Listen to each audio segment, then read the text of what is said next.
नमस्कार दोस्तों, स्वागत है आपका आज के इस नए वीडियो में। आज के इस वीडियो में हम बात करने वाले हैं AWL एग्री बिजनेस लिमिटेड के बारे में।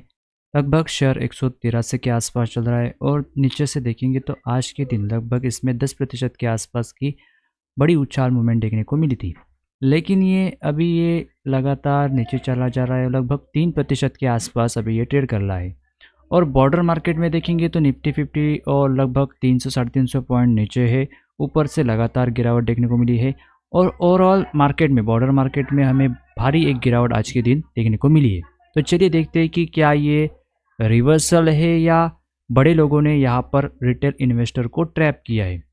तो ये देखना बहुत ज़रूरी है ताकि बहुत लोग ऊपर के लेवल से फंसे हुए हैं, तो उनके लिए सही एक पर्सपेक्टिव से, एंगल से देखना आपके लिए बहुत इम्पोर्टेंट हो जाता है। तो चलिए देखते हैं कि फंडामेंटल्स पर थोड़ा सा नज़र डालेंगे और टेक्निकल की बात करेंगे, क्योंकि फंडामेंटल्स उतने अच्छे ही है, उतने भी अच्छे नहीं जितने बाकी FMCG सेक्टर की फंडामेंटल्स होते हैं, वैसे ही नहीं है, लेकिन डिसेंट फंडामेंटल है, उतने ख़राब भी नहीं है। तो एक डिसेंट लेवल की कंपनी की फंडामेंटल है। और उसके बाद हम टेक्निकल लेवल्स की बात करेंगे कि टेक्निकल की लेवल्स किन लेवल पर FI और DIS ने आज सेलिंग की है, उसके बारे में आप आज इस वीडियो में बात करेंगे। तो वीडियो को एंड तक ज़रूर देखना। और हाँ दोस्तों, अगर ये इन्फॉर्मेशन आपको अगर वैल्यूबल लगी तो चैनल को सब्सक्राइब, वीडियो को लाइक और अपने दोस्तों के साथ शेयर करें ताकि यह जानकारी ज़्यादा से ज़्यादा लोगों तक पहुंच सके। तो चलिए वीडियो को शुरू करते हैं। अब दोस्तों, कंपनी के फंडामेंटल पर नज़र डालते हैं तो कंपनी का मार्केट कैप लगभग 23,765 करोड़ का है। करंट प्राइस लगभग 183 के आसपास चल रहा है। इसका 52 वीक हाई देखेंगे तो 291 का रहा है और ये लो लगभग 172 के आसपास है। डिविडेंड ये कोई पे नहीं करते, तो डिविडेंड यील्ड भी 0% का है। अगर इसका प्लेज परसेंटेज देखेंगे तो वो भी 0% है, यानी प्रमोटर्स का कोई भी शेयर यहाँ पर प्लेज नहीं है। रिजर्व की बात करेंगे तो 9,776 करोड़ के कंपनी के पास रिजर्व पड़े हैं।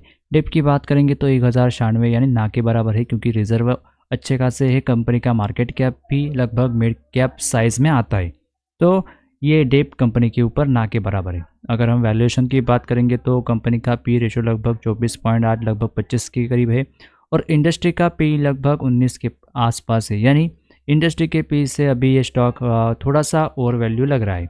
ओवर वैल्यू मतलब ओवर वैल्यू नहीं कह सकते, लेकिन इंडस्ट्री के पी से कंपेयर करेंगे तो ओवर वैल्यू लग रहा है। हालांकि ये बहुत नीचे आ चुका है, तो ज़्यादा बहुत और नहीं है, तो ये बात आपको ध्यान में रखनी चाहिए। अगर हम ROE की बात करेंगे तो ROE लगभग 14% के आसपास है। ROC लगभग 20% के आसपास है, यानी कंपनी के फंडामेंटल काफ़ी डिसेंट लग रहे हैं। बहुत ही बाकी FMCG कंपनी की तरह इसके कंपनी के फंडामेंटल नहीं लग रहे। हालांकि इसमें एक प्रॉब्लम है, वो है ग्रोथ का। तो ग्रोथ इसमें आ नहीं रही है, लगभग मार्जिन इसमें 2 से 3% के रहते हैं, तो इसकी वजह से स्टॉक अच्छा परफॉर्म नहीं कर रहा। वैल्यूएशन भी थोड़ा सा हाई लग रहा है। अब ये बात करेंगे तो देखेंगे तो 50 DMA के भी नीचे ट्रेड कर रहा है और 200 DMA, जो 200 DMA हम लॉन्ग टर्म के पर्सपेक्टिव से देखते हैं, अगर उसके नीचे स्टॉक आता है तो वो बेरिश जोन में आ जाता है। तो ये दोनों उसके नीचे ट्रेड कर रहा है, यानी अभी भी शेयर में कोई ऐसे मोमेंट नहीं आ रहे जिसकी वजह से हम कह सकते हैं कि ये अब अप साइड में दिखने लगा है। तो आप इसी भरोसे बैठते हो कि ये नीचे चला गया तो ऊपर जाएगा, इसी होप में आप बाय करते, तो ऐसे बिल्कुल भी आपको गलती नहीं करनी चाहिए। अगर इसकी अच्छी बात देखेंगे तो यहाँ पर एक ही अच्छी बात है, वो है शेयर होल्डिंग पैटर्न। अगर शेयर होल्डिंग पैटर्न देखेंगे तो प्रमोटर्स का स्टेक कम हुआ है, वो अदानी का है, मैंने पिछले वीडियो में जैसे बताया था। यहाँ पर एक ही अच्छी बात है कि FI और DIS ने एक अच्छा स्टेक इसमें बाय किया है, लगभग 2% से अभी ये 21% पर आ चुके हैं।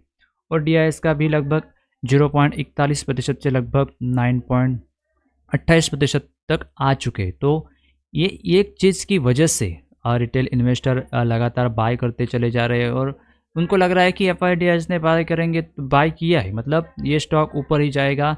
लेकिन इसमें स्टॉक में ग्रोथ की कमी है और ओवरऑल बॉर्डर मार्केट भी देखेंगे तो प्रेशर में चल रहा है, वॉर के चलते, टैरिफ के चलते, तो इसमें भी ये गिरावट देखने को मिली है। हालांकि ये अगर सब क्लियर होने के बाद भी अगर नहीं चाहता तो ये ग्रोथ का कंसर्न वैसा का वैसा ही रहता है, ऐसा हमको मानना पड़ेगा।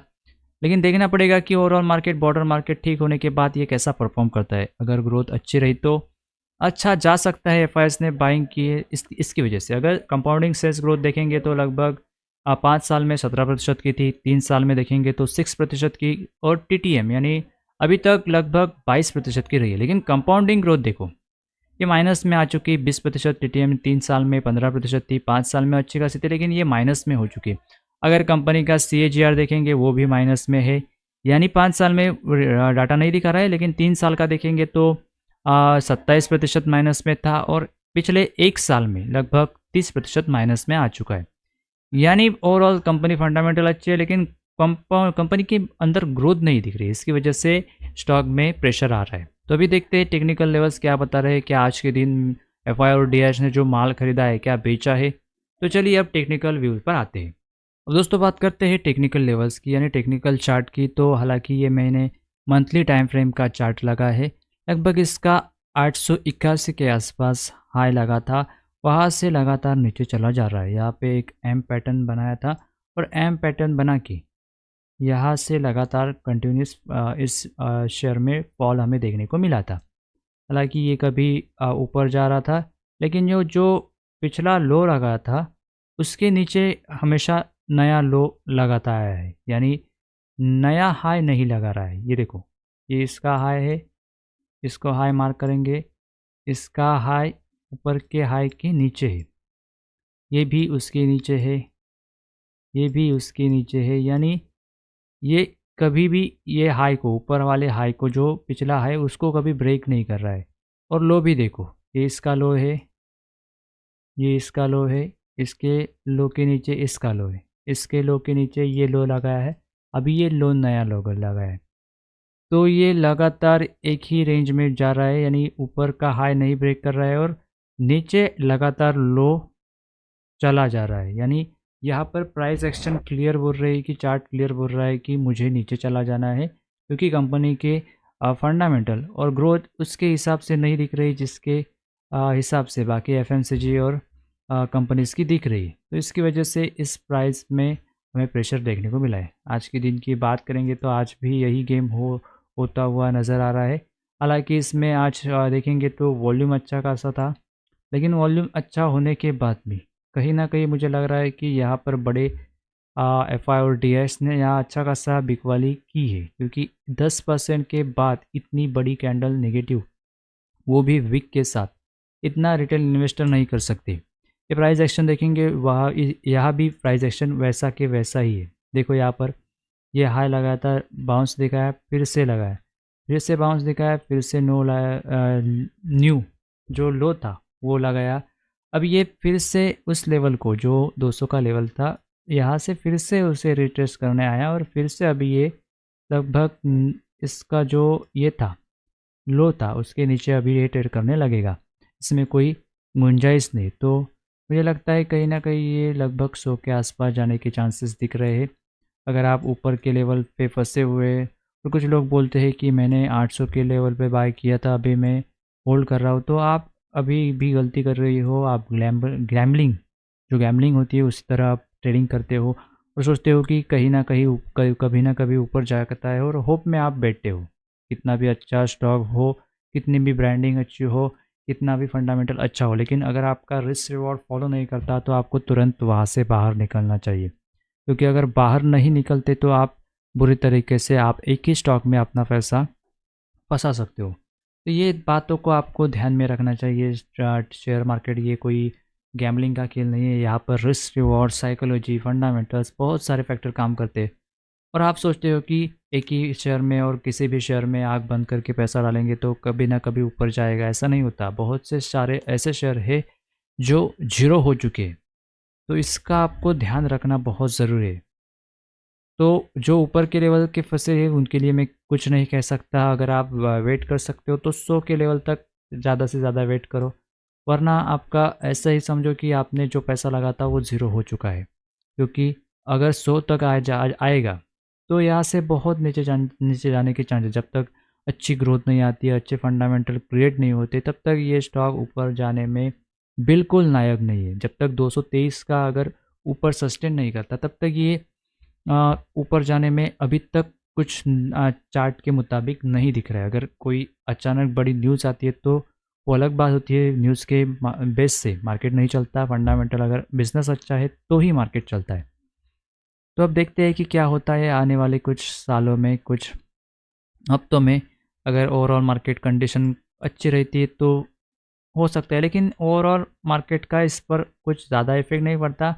जब भी ओवरऑल मार्केट अच्छा होता है तब ये ऊपर जाता है, नीचे आता है, ऊपर जाके नीचे ही जाता है। आज का ही देखो, वॉल्यूम अच्छा था, बाइंग भी अच्छी थी, लगभग 10% के आसपास की बाइंग ऊपर की तरफ थी, लेकिन फिर क्लोजिंग आते आते लगभग ये लुढ़क गया। यानी ये अभी भी सेलिंग प्रेशर में बना हुआ है। तो ये था आज का मेरा view AWL agri business limited को लेकर। आई होप आपको ये वीडियो कुछ इन्फॉर्मेटिव और वैल्यूएबल लगी तो चैनल को सब्सक्राइब, वीडियो को लाइक और अपने दोस्तों के साथ शेयर करें ताकि यह जानकारी ज़्यादा से ज़्यादा लोगों तक पहुंच सके। और हाँ दोस्तों, इस शेयर के बारे में आपका क्या ख्याल है, आपका क्या विचार है, कमेंट सेक्शन में ज़रूर लिखना। और आपने किस लेवल पर इसको बाय किया है और आप इस स्टॉक को लेकर आगे 5 साल में क्या सोच रहे हो, कमेंट सेक्शन में ज़रूर लिखना ताकि बाकी लोगों की हेल्प हो सके है। और आपको थोड़ा-सा बाकी इन्वेस्टर को, जो रिटेल इन्वेस्टर है, थोड़ा-सा उनको कॉन्फिडेंस मिले। लेकिन मेरी राय यह रही कि अभी ये स्टॉक बहुत ख़राब है, इससे दूर ही रहो। अगर आप एवरेजिंग करते हो इस स्टॉक से तो आपकी जैसी बेवकूफ़ी और कोई नहीं कर सकता, क्योंकि अगर इतना गिरने के बाद अगर कोई रिवर्सल भी नहीं, कोई कन्फर्मेशन भी नहीं, उसके बाद अगर आप लगातार एवरेजिंग कर रहे हो तो आपकी बहुत बड़ी गलती है। तो ये थी आज की अपडेट। आई होप आपको ये वीडियो अच्छी लगी। तो मिलते हैं नेक्स्ट अपडेट में, तब तक के लिए धन्यवाद।